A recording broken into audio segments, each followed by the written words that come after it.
Hello and welcome to a very special Gundam Battle Operation 2 featuring the GM Raid, which is not a raid.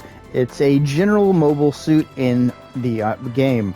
It is a suit from Blazing Shadows, and it's based off the GM Kai, a standard somewhat GM for the post-war era, after the 1 year war. This is highly modified and it was meant for the Shadows teams. In-game, it's a 350 cost, ground and space-capable general with a ballistic resistance of 14, a beam resistance of 6, ouch, a melee resistance of a respectable 16 at this level, or cost, a melee strength of 25, and a range strength of 10. Movement speed of 120, which is pretty decent at this level, and a thrust gauge of 6. For parts, we have close range of 13, medium of 9, and long range of 6. It's a close-up suit, as you will see, via its weapons. Now, it comes standard with the G-Raid Assault Shotgun. This works almost exactly like the Xeon Shotgun that the Efreet uses. It's got an okay range for one of these shotguns. It will stagger. It will be the bane of anyone who likes heavy attacks, or that one suit with the trident. You know what attack I'm talking about. But then we got the G-Raid Large Heat Daggers times 2. Good lord. It does some pretty respectable damage. It's basically pretty decent. I don't find them to be insanely good or insanely bad. They do some decent damage, but it teams up with the G-Raid Beam Saber. You can go from one to the other and give somebody a spanking. Then we have the head-mounted Vulcans, late type. They do okay damage. I mostly use them as chip damage or to try to build up stagger on someone who's engaged with another unit. Then we got the Leg Triple Missile Pod times 2. You have to be stationary to fire these. They have okay range, and they do some decent damage. And then the thing you're going to use all the dang time, the Smoke Discharger times 2. It effectively gives you stealth, but as you can see on the screen, it gives you also a defensive boost. So even if you're not caring about the stealth element of it, so if someone sees you, it can increase your defense. Then, of course, we have a medium-sized G-Raid Spike Shield. No, it does not actually have any actual use other than getting shot, but it has 2 spikes on it. Think about how those could have been used. So, for skills, we have Leg Shock Absorber level 2, Quick Boost level 2, Anti-Blast Stabilizer, Maneuver Armor, Forced Injector, which is always fantastic to have, High Performance Balancers, High Spec and Back, Melee Combo Controller, Shield Tackle, that's why it's got the spikes, ladies and gentlemen, Instant Thrust Precision System. Okay, so getting down in the muck, this unit does have a few other options when it comes to its range.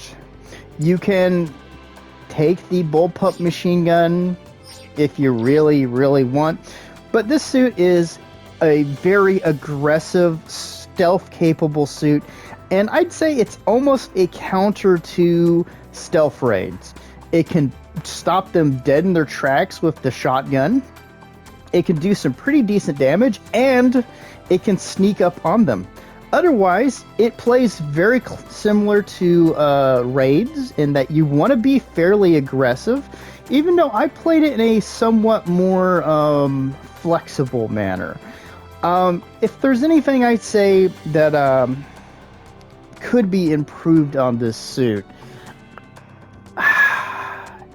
I'd almost say giving it a dodge roll, but I feel like that would almost defeat the purpose. It's generally a pretty good suit.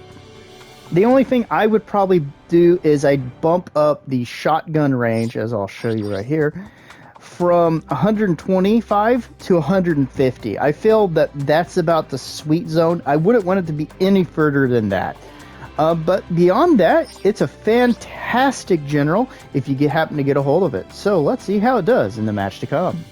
Hello and welcome to the Weekend Gundam video. And of course the match. So hopefully everybody's doing well.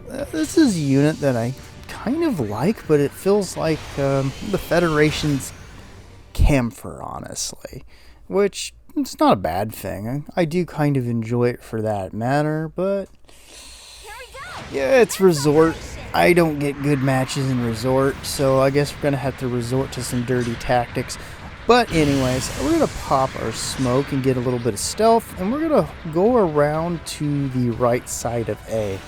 I typically do this when I start the matches, just in case there's a push from the enemy base over towards A, and I try to catch anyone off guard. So we see number 3's taking the spot, getting his good lad points, and we're going to go ahead and move forward.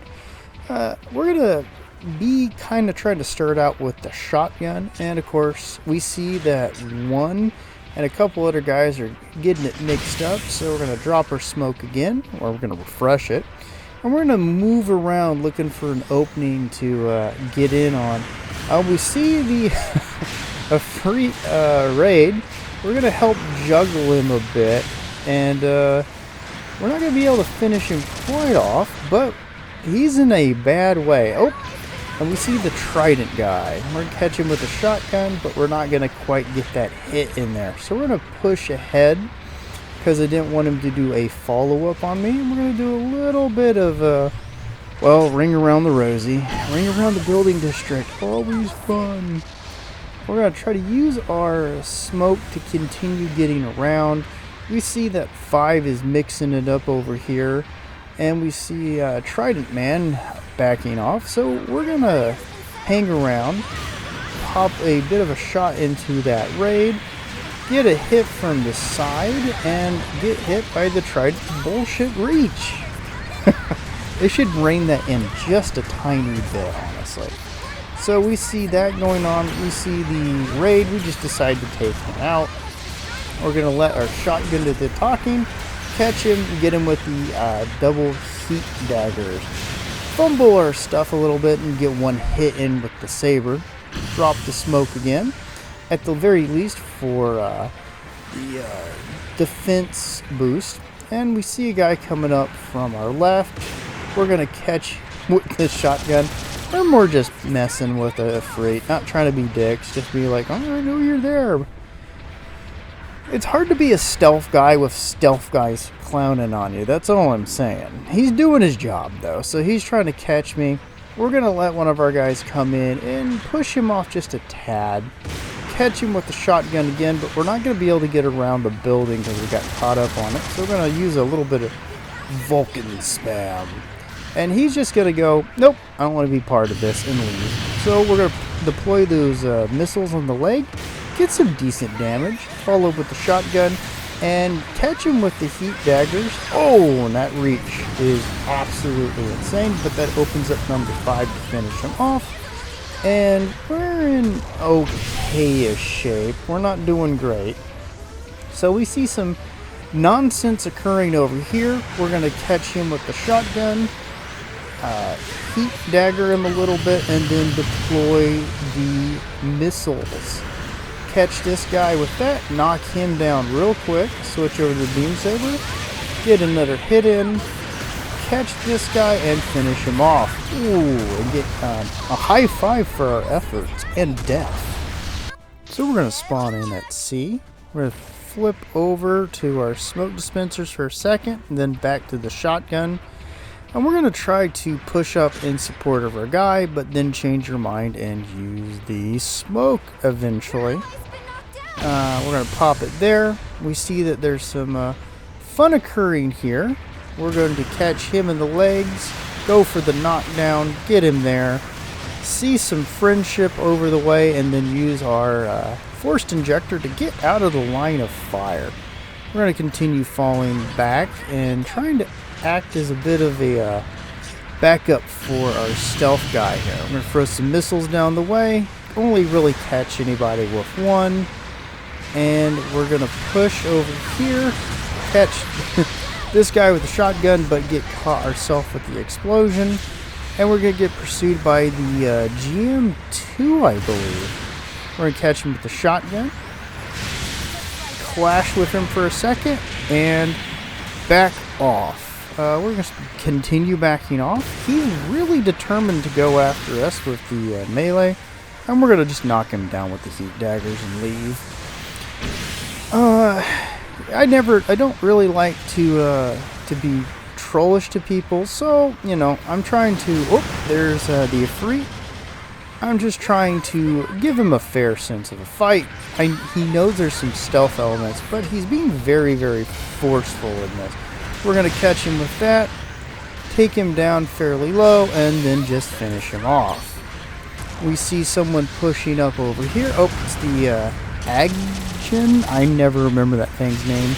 It's an Ag something. We're going to get hit from behind, and our guy's finally going to take out that nearly dead unit. Ooh, he worked our legs over hard. So we're going to push a little bit, but I'm going to be leery because there's an airstrike, as you can see in the mini-map. We don't really want to race in there, especially with some of the damage we've taken. So we're just trying to hover back and maybe catch him in a bit of a pincer move. But he's not dumb, and he's doing his best to backpedal the hell out of that situation. Can't blame him. I'd do the same. So we're going to hover around here. I'm not sure who to go for, and I'm going to miss... we're going to take out the Agage in there after I was a little short on my initial attack, and we're going to get taken out by tradition. Second death. So there's a guy as we spawn in at sea who is base bombing. We're going to push up here and do our best to take out the Ifrit raid real quick, then shift over and push these guys. We're going to be a little slow, but we're going to catch the one... Oh, almost got him with that attack, with the shotgun, and get pushed a little bit by the Ag. Catch him a little with our melee, and then he's going to roll through it. And he's going to take our shield out, as our guys kind of back off and leave us there. We're going to come over, miss our shot there with the shotgun, and we're going to shift over here in an attempt to finish this guy off, but we're going to miss that attempt, and let's see how we did. Well, there's the not victory. Shame. We got one board spot and first place. Thanks for joining me. Bye-bye.